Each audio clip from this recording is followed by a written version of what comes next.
Okay. Should be good now. Yeah, I got it. Okay. Awesome.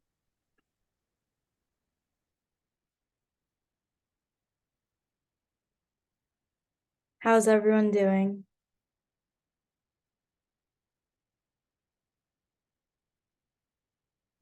Good. Good. Awesome. What'd you do today, Sydney? I had work this morning and then went to class. So it's been Great. pretty standard. Where do you work? I'm a caregiver for a private company, so I essentially like go into whoever I'm scheduled with, I go into their personal residence and then I take care of them for the morning or however long I'm scheduled for. But it's really Awesome. nice. Yeah. Do you do that every day? No, I do it about 3 to 4 times a week, just depending on my availability, but regularly 3 times a week. Sweet. Awesome. Yeah. Sounds good. Um, what about everyone else? How are you guys doing? Anything fun happen for anyone?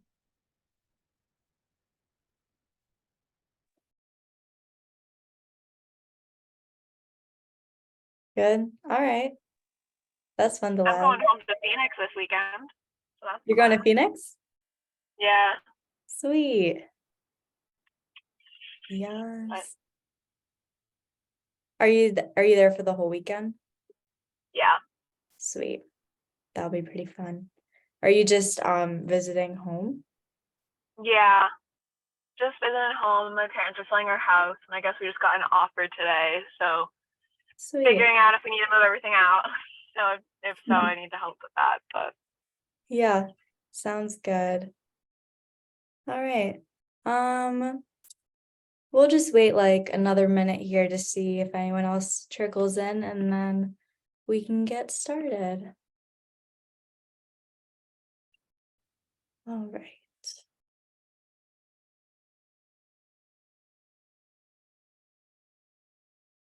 Okay. In the meantime, can everyone see the slides? Yes. Okay, thank you. Awesome. All right, we'll just wait like a couple more seconds and then we'll get started.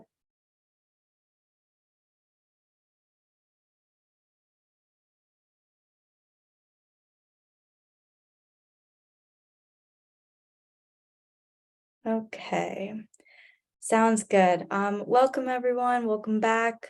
Let's just get into it, shall we? Yep. So before we get started with the meeting, I just have a message from Sydney, so here you go. Great, I think Hi you went. everyone, thank you so much. Just wanted to quickly plug this program that I'm involved in. It's the Pre-Health Ambassador team. We essentially work for the A Center, but it's for all pre-health professions, and we work together to create events and different helpful um, opportunities for students like us to get involved on campus. It's very low time commitment. It's a great resume builder. It's amazing for networking, mentorship. You get a lot of perks as far as priority meetings with the pre-health advisors as well. But if you are interested, feel free to message me. But we are having a recruitment event this next Wednesday at the Bartlett Academic Success Center from 3 to 4. So please come by. We are always looking for more pre-PA representation. So thank you. All right, awesome. Okay, and just a reminder for everyone, the PPAH is partnered with the Princeton Review. So what that means is that we get some awesome perks. There's a free practice test for PPAH on March 18th, 2023 at 10 a.m. I'm gonna put the link in the chat right now, just so that everyone can sign up for it if you haven't already.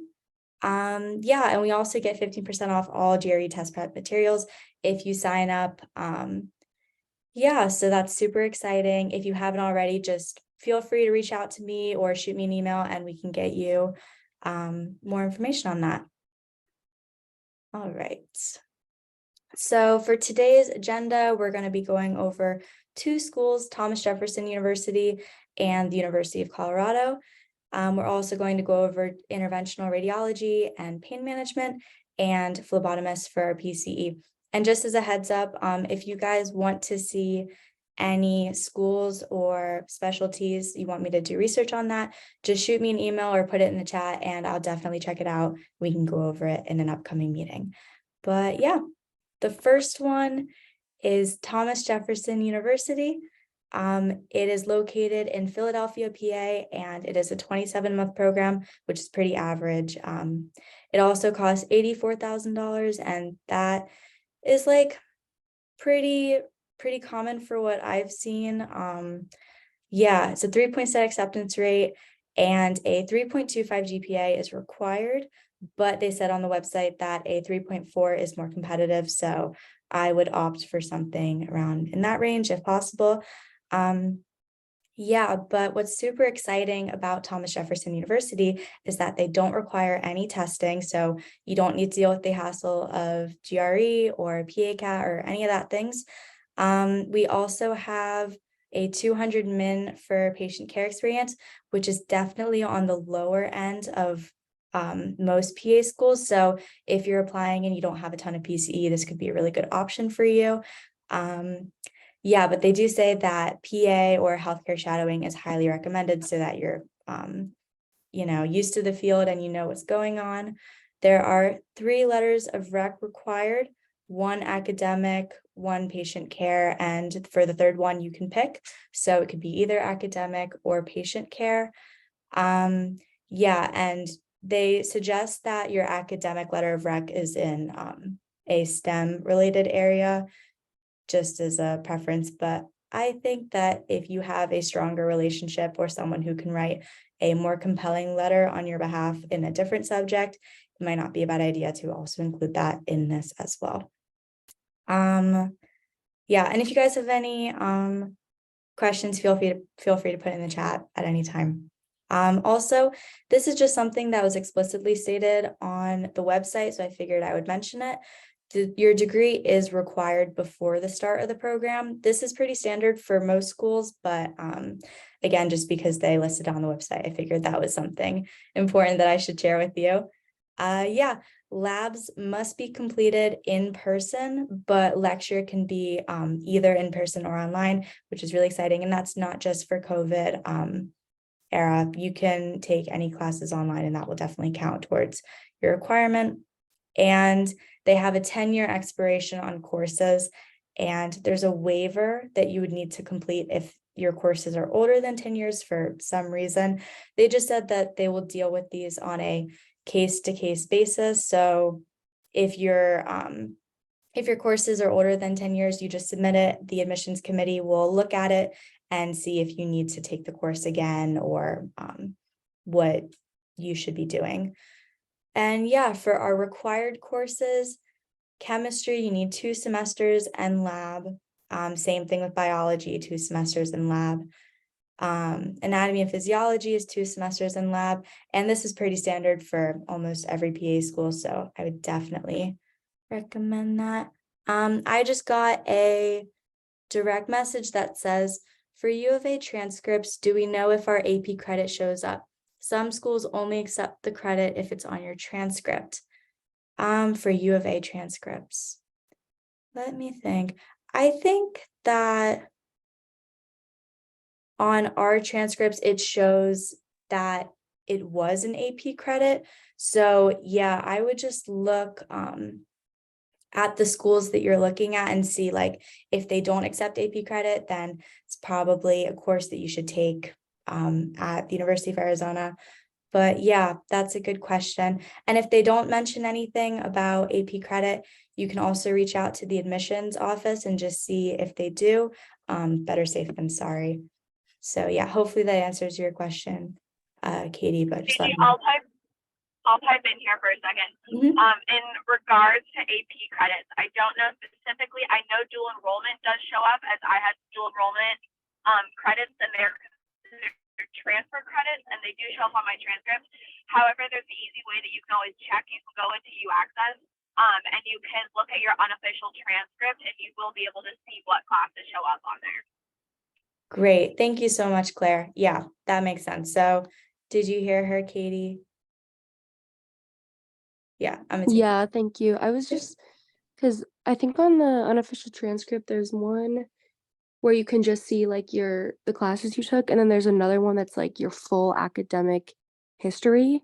And Mhm. so my AP credit's on that one, but it's not on the transcript. So I just have to figure out, maybe I'll just meet with like the pre-health like advisor just to see which one is like really sent over because I don't know. Yeah, It should be your unofficial transcript that gets sent over, but it just won't have the unofficial stamp on it. So the difference is that your official transcript gets like checked by someone, I believe. But yeah, talk to the pre-health advisor, or even like the advisor for your major. They also can help you with that and answer that question for you. Okay, thank you guys. yes, of course. All right. Okay, yeah, so lab, anatomy, physiology, lab, all those fun things. They also require microbiology in lab. So that's pretty cool. And statistics, 3 credits, they said that it could be any kind of statistics. So you could do like biostatistics or just normal statistics, really up to you. Same thing with psychology, just 3 credits, and they don't care what kind of psychology. So if you want to just take the basic like Psych 150, that's pretty cool. Or you could do developmental or abnormal, whatever seems interesting to you. And then English 3 credits, and they also require medical terminology. So yeah, that's Thomas Jefferson. We can move on to University of Colorado. This is the Anschutz campus. I'm not sure if I'm saying that right, but yeah, it's located in Aurora, Colorado. It is a 36-month program, so 3 years. It's on like one of the longer programs that I've seen. Yeah, and the cost in state is $64,000, which is, I would say, a lot cheaper than the non-resident of $139,000. But yeah, so if you're a resident of Colorado, this might be a really good option for you. And it has a 2.1 acceptance rate, which is a little bit more competitive to get into than Thomas Jefferson University. And they also require a minimum 3.0 GPA. Looking at the other requirements, they also don't require any testing, which is super fun. So yeah, on this presentation, just like schools that you don't need to take the PPAH or GRE for, but instead they look at your Casper score, which I wasn't sure what that meant before looking at this, but Casper is an online open response situational judgment test. So basically, it asks what you would do in a tough situation and, more importantly, why. And this helps determine the behavioral tendencies of applicants in people-centered professions. So yeah, you don't need to take the GRE or the PPAH, but you do need to take the Casper test. And that's just like a situational judgment test. Yeah, they also don't have any minimum patient care experience required, which is another great option if you are low on patient care experience and you have other medical experience, because other medical experience is highly valued. They said that like shadowing is great. Yeah, so if you have a lot of shadowing hours, but not a ton of PCE, this could be a really good option for you. And they also require 3 letters of rec. I was not able to find where, like, what people those letters of rec need to come from, but I would assume it's like pretty standard for like the same as last one. You could do an academic setting, a provider that you worked for, and like a job, or maybe one of the two. And then also your degree is required before the start of this program. That is pretty standard for most schools anyway.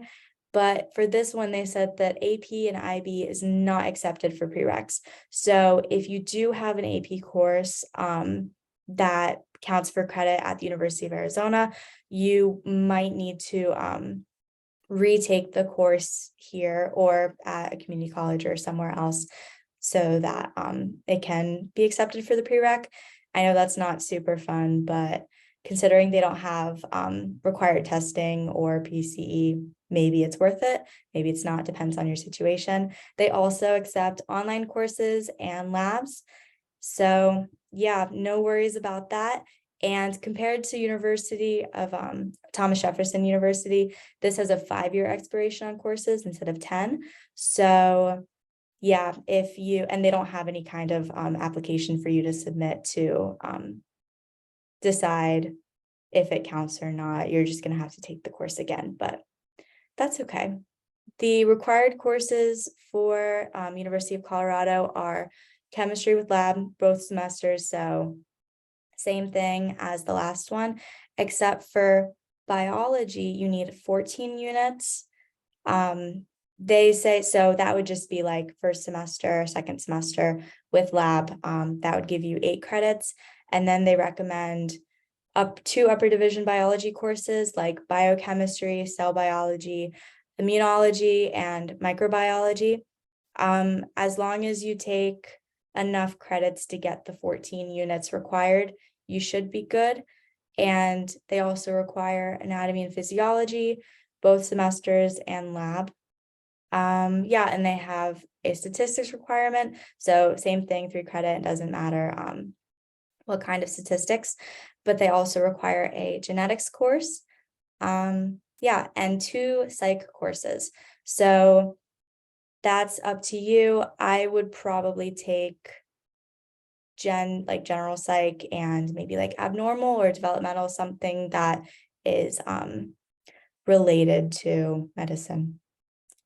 Okay, and then now we can take a look at jobs. Okay, just to make sure there's no chat. Okay, awesome. Yeah, so moving on. Interventional radiology PA. This is a specialty that not a lot of people have heard about, so I thought that would be really cool to bring to your attention. The salary, according to Google, is 112,000 in the United States and 110 or 111 in Arizona. But just as a heads up, I know someone who works in IR and he says that his PAs make 150. So that's definitely a high paying field. And if you're interested in that, that's in Pennsylvania where they make 150. So I think if you look around, you can definitely find something that pays well. But what does this job look like? So interventional radiology PAs provide medical care to a patient undergoing an IR procedure or treatment. These treatments typically involve using real-time imaging systems like ultrasounds or MRIs to help deliver targeted care. And some common procedures include thyroid nodule biopsies, computed tomography or ultrasound guided biopsy, drainage procedures, or celiac nerve deblocking. A lot of that sounds like gibberish. Basically, what an interventional radiology PA does is they're like a plumber for the body. So if you're really handsy, that could be something good for you. Yeah, pros and cons.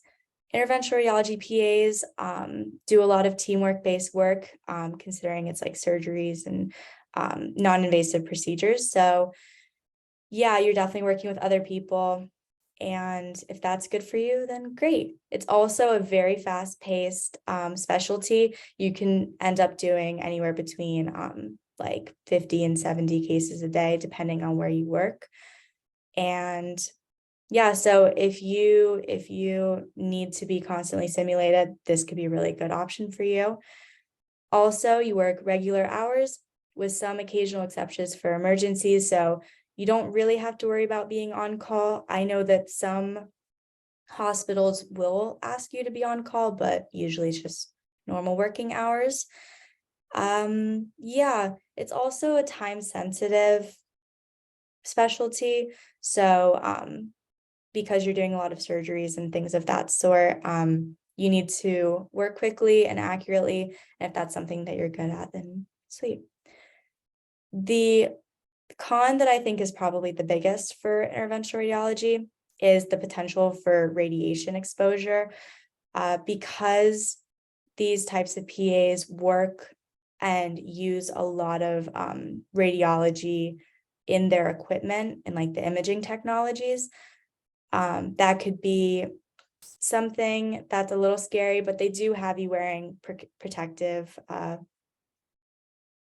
clothing, so it helps a little bit. But yeah, and the other con is that work can be monotonous, which I think is kind of the same for almost any specialty that you go into when you're doing the same thing over and over. But yeah, there's a lot of different cases, and I think that it just depends on what your patients look like for that week. Great. Yeah, and then we can move on to pain management. So pain management PAs, the salary in the United States is 120,000, and in Arizona it's 110, which is like pretty similar, I'd say. And what do? They help patients decrease or alleviate chronic pain that affects daily activities. They examine patients to determine the cause of their discomfort and develop a treatment plan to minimize the effects of the pain.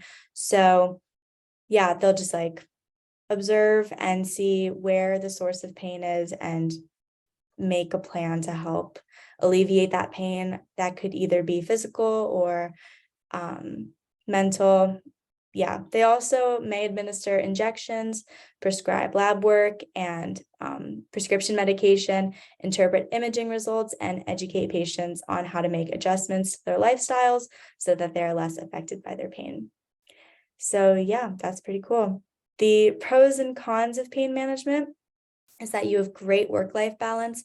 Across all of the forums that I was reading, pretty much all of them agree that you're never on call. It's a pretty low stress job because you're just dealing with pain management, and that like no one's really, it's not like a life or death kind of situation. So if that's good for you, then that's great. You're also no call, and you have a support of the MD.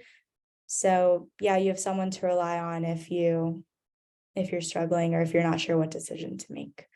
Medication management, you can make a significant positive impact on people's lives. That's definitely a pro. If you have patients coming in and they're really struggling, you can help be a source of positive help in their lives. So yeah, that's great.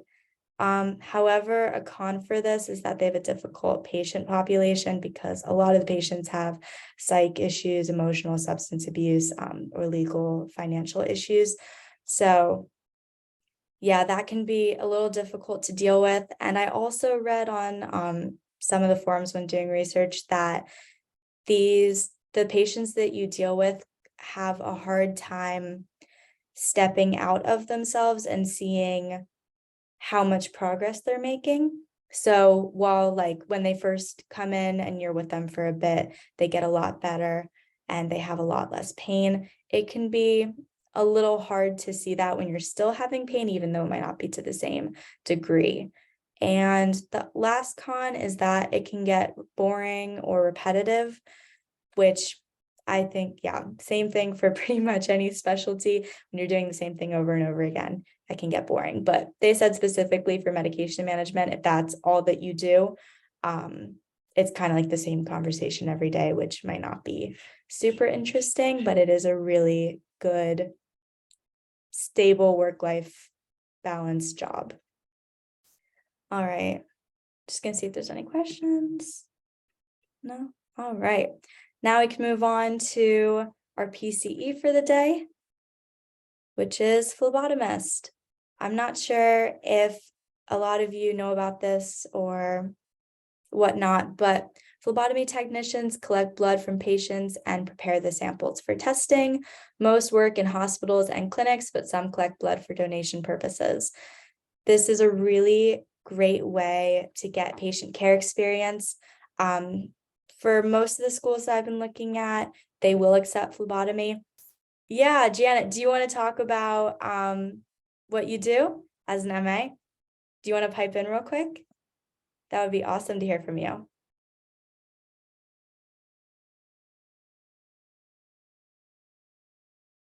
Yeah, that's okay too. Yeah, but that's great. Definitely really good testimony that Janet does it. Oh, okay. Awesome. Thank you. Yeah, I'll just read a little bit. Yeah. Hey, I'm here. Sorry. No, you're okay. I just shut my office because I'm at my other world. Yeah.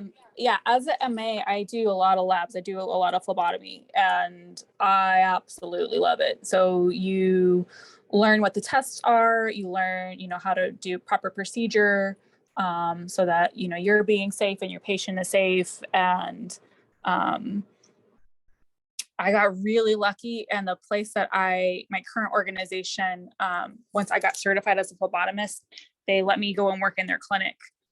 And so I do lots of labs all the time. It's really great hands-on patient care. It's really, you learn how to talk to the patients. A lot of them are really nervous with needles, and how you make them at ease and distract them, or all the things. And then in my clinic, I work with a lot of patients that have substance abuse. So a lot of my patients are really, really hard sticks. So I love it. I absolutely love it when I get to draw patients. Awesome. Thank you. Thank you for piping in. I Yep. really appreciate that.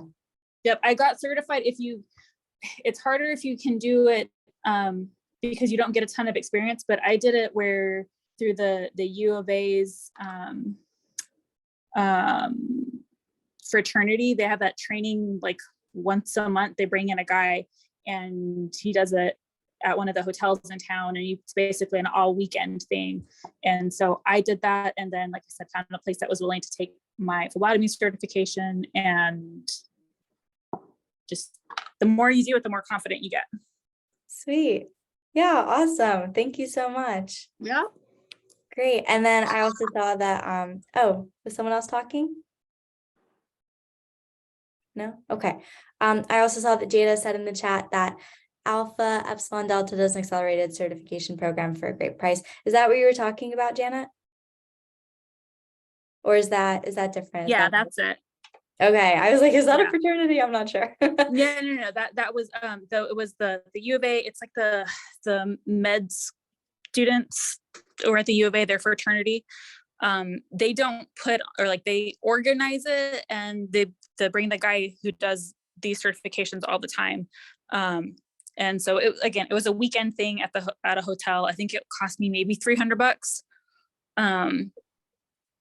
And you go in there and you practice doing draws, and they go through all the safety things and how to accurately and safely do 3 different kinds of sticks. So, how to do it, all the different ways. And I liked it a lot, and it worked really well for me. Sometimes it's hard because you only have a little bit of practice, but like the guy who did it, he stuck around afterwards and said, if you're trying to get a job based off of this, these are the places I would go look for, and these are the type of places I would recommend trying. And I mean, it worked really well for me. So Yeah, awesome. Thank you so much.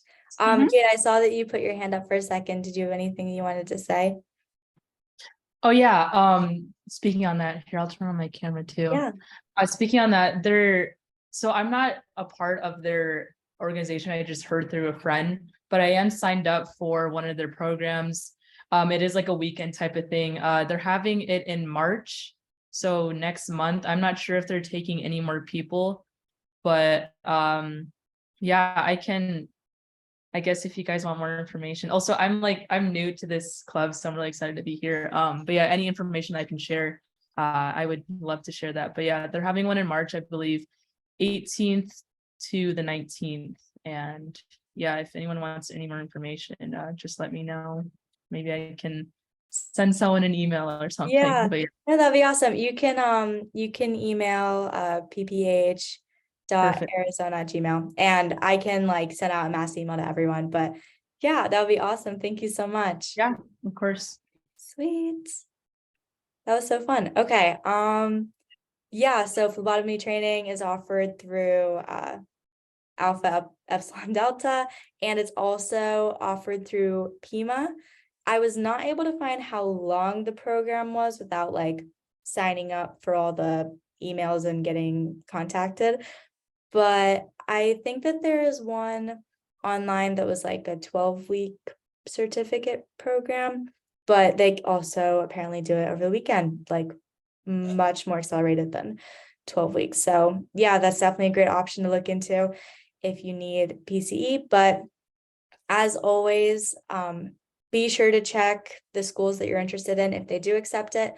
I have not personally been able to find any that don't accept it, but I think there was one school, and don't quote me on this, I think it was the University of Florida, and they said that the hours will count for like 3/4 of like whatever, how long you do it for, it'll count for PCE, 3/4 of that.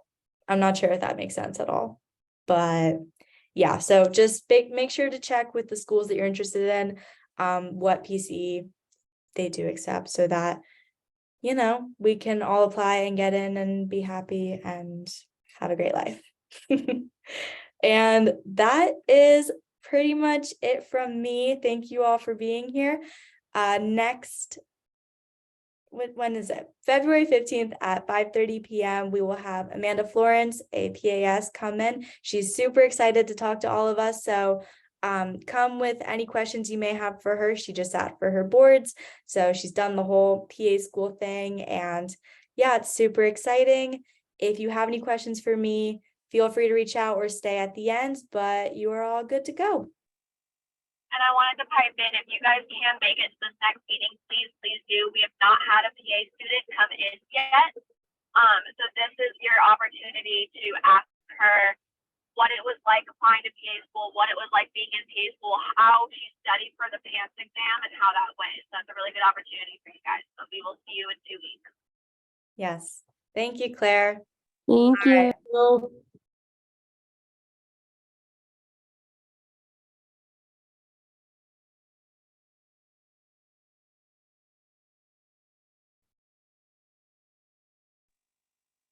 Are you still recording, JJ?